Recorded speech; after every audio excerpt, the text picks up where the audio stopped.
KMD এর জমি, কেএমসির জমি কেউ কিনে নিচ্ছে, সেই জমিকে উদ্ধার করতে হয়েছে। এবং তখন কিন্তু আমাকেও এইরকম ধরনের খুনের হুমকি, বিভিন্ন হুমকি, বহু আক্রমণের শিকার আমাকে হতে হয়েছে।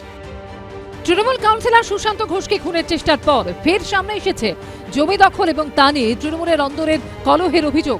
জলাভূমি বুঝিয়ে জমি বিক্রির কারবারে বাইপাস লাগোয়া এলাকায় কিভাবে কাঁচা টাকা উঠছে তা উঠে এসেছে এবিপি আনন্দের অন্তর্তদন্তে। এই প্রেক্ষাপটে জমি দখল নিয়ে মুখ খুলেন কলকাতার প্রাক্তন মেয়র শোভন চট্টোপাধ্যায়। তার চাঞ্চল্যকর দাবি, জমি উদ্ধার করতে গিয়ে তাকেও খুনের হুমকি পেতে হয়েছিল। সোনারপুরের অভ্যন্তর থেকে যা সরকারি জমি ছিল, বিঘের পর বিঘে, একরের পর একর নিয়ে একদম মানে অ্যাড করে লোকের কাছে টাকা তোলা হচ্ছিল। আমি গিয়ে সোজা বুলডোজার দিয়ে সেটা ভেঙে দিই। বিভিন্ন কেএমডি এর জায়গায় সেখানে প্রজেক্ট নেওয়া হয়েছে, সেই প্রজেক্ট বন্ধ করতে হয়েছে। তখনই শুরু হয়েছে। আমার সিকিউরিটি বাড়িয়ে জেড প্লাস সিকিউরিটি দিয়েছিলেন মমতাদি। অর্থাৎ এটা আবার স্পষ্ট হলো যে বাইপাস লাগোয়া এলাকায় জমি দখল নতুন নয়, তৃণমূল জমানায় অনেক আগেই তার সামনে এসেছে। কিন্তু এতদিন পরও সেই রোগ রয়ে গেছে কি করে? কড়া ব্যবস্থা নেওয়া হয়নি কেন? সেটাও কার্যত পরিষ্কার হয়ে গেছে শোভন চট্টোপাধ্যায়ের কথাতেই। এই এলাকায় জমির দাম নিয়ে তিনি যে চাঞ্চল্যকর দাবি করেছেন, তাতেই বোঝা যায় জমি দখল নিয়ে কেন এত লড়াই। এরম জমি আছে যা আজকে বাজার দরে অকশন করে বেচলে গভর্নমেন্টের করে 700 থেকে 1000 কোটি টাকা শুধু জমি বিক্রি হবে। জমির পরিমাণ সম্বন্ধে তাহলে ধারণা করুন। আমি একটা জমির কথা বলছি, ওই রাস্তা আপটু সোজা চলে যাচ্ছেন ডান দিক বাঁ দিক, বাইপাস গড়িয়া থেকে চিংড়িঘাটা, ক্যাপ্টেন বেরি বেছে দেবার চেষ্টা হয়েছিল, ওটাকে শুকিয়ে ফেলেছিল।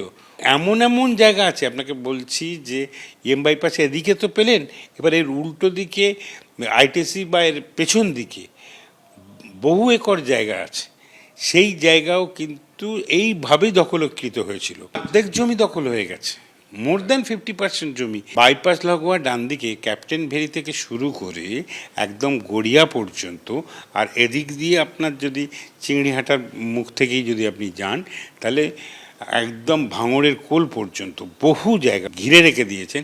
জমি কিন্তু তাদের নয়। জমি দখল আটকাতে তাহলে কি করণীয়? এ প্রসঙ্গে কলকাতার বর্তমান পুর বোর্ডের কোর্টেই বল ঠেলেছেন প্রাক্তন মেয়র। পুরসভা এই মুহূর্তে তো এখানে আরও সিরিয়াস অবজারভেশন করার দরকার আছে বলে আমি মনে করি। এতদিনে যে পদক্ষেপ করা হয়নি তা কি এবার করা হবে? সরকারি জমি বেদখল হওয়া বন্ধ করতে কঠোর হবে প্রশাসন। কৃষ্ণেন্দু অধিকারী রিপোর্ট, এবিপি আনন্দ, কলকাতা।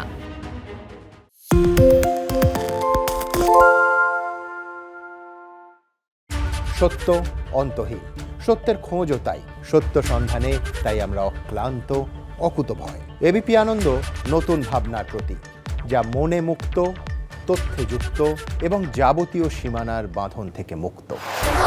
সীমা না শব্দটির মধ্যে লুকিয়ে আছে মানা শব্দটি, যেন চোখ রাঙানি এক অদৃশ্য বেড়াজাল, যা আটকে রাখে আমাদের এক ছোট্ট গণ্ডির মধ্যে। একমাত্র সঠিক খবরই গড়ে তুলবে এক মুক্ত সমাজ। সেই জগৎ গড়ার লক্ষ্যে কোনো সীমানার ঠুকুটি আমরা মানব না। এবিপি আনন্দ এগিয়ে থাকে, এগিয়ে রাখে।